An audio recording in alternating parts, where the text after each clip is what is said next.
Assalamualaikum warahmatullahi wabarakatuh.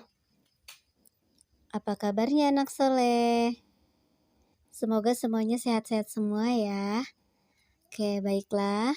Hari ini kita akan belajar masih di tema hidup rukun ya. Tema A, subtema 4 tentang hidup rukun di masyarakat.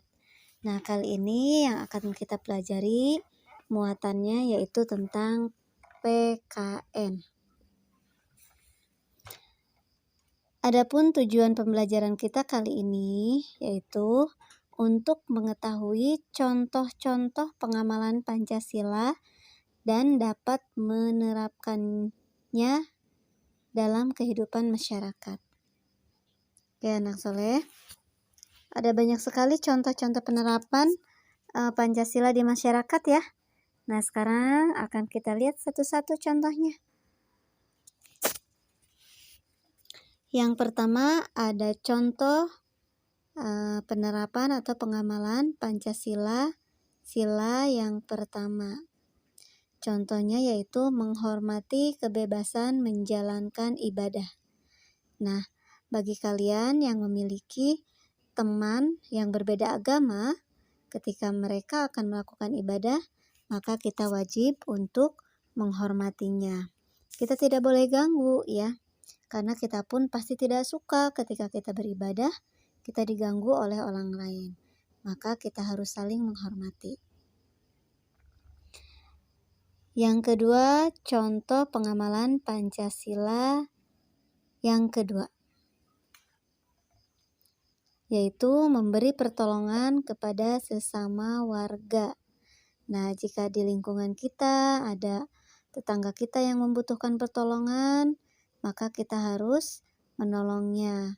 Misalnya, apakah dia kurang mampu ya secara ekonomi, atau dia habis kena musibah, atau sedang sakit, maka kita sebagai warga, sebagai tetangganya, kita wajib untuk menolongnya. Yang selanjutnya contoh pengamalan sila yang ketiga ya. Yang pertama itu ada bekerja sama tanpa membedakan suku. Nah, anak soleh, ketika kita hidup di masyarakat, tentu kita akan ada banyak sekali suku bangsa ya yang yang menyatu di situ. Ada yang dari Sunda, dari Jawa, dari Manado, dari mana gitu ya, banyak ya. Nah, ketika kita akan bekerja sama, kita harus mau bekerja sama dengan siapapun, tidak boleh pilih-pilih. Contoh berikutnya ada lagi yaitu menghormati adat istiadat suku lain. Nah, anak soleh, setiap suku itu memiliki kebiasaan, memiliki adat istiadat atau memiliki budaya yang berbeda ya. Nah, agar hidup kita menjadi rukun, kita tidak boleh mengejek adat atau budaya dari suku lain, tapi kita harus menghormatinya. Contoh selanjutnya yaitu bermain bersama teman tanpa membedakan suku. Nah, ketika kita di rumah ya, tentu banyak sekali teman-teman kita yang berbeda suku. Ya, seperti yang udah Bu Guru sebutkan tadi. Ada orang Jawa, ada orang Sunda, ya ada orang Batak. Nah, ketika kita bermain, kita nggak boleh beda-bedain. Kita harus bermain dengan semua teman kita. Ya. Nah, oke. Selanjutnya ada lagi contoh pengamalan sila yang keempat. Sila yang keempat itu contohnya musyawarah atau diskusi. Nah, tentu ketika kita di masyarakat, ketika kita akan melakukan suatu kegiatan, nah biasanya di situ warga masyarakat akan berdiskusi dulu, akan bermusyawarah dulu. Contohnya, nah karena sekarang kita bulan Agustus ya, ketika kita mau mengadakan Agustusan, biasanya itu akan rapat dulu, akan diskusi dulu tuh ya tokoh-tokoh masyarakatnya. Atau warga-warga di suatu kampung itu akan diskusi dulu, musyawarah dulu, mau lomba apa nih 17-an. Nah, ketika musyawarah itu adalah contoh pengamalan Pancasila yang keempat. Ada lagi yang selanjutnya contoh pengamalan Pancasila yang kelima, yaitu saling bekerja sama. Nah, tentu ketika kita di masyarakat itu butuh kerjasama yang baik ya, agar terciptanya hidup rukun.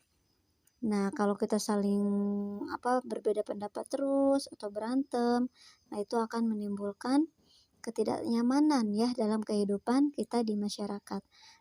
Maka kita harus saling bekerja sama satu sama lain tanpa membeda-bedakan suku tentunya ya. Kita harus mau bekerja sama dengan siapapun. Nah, anak soleh, untuk materi kita hari ini cukup sekian dulu ya.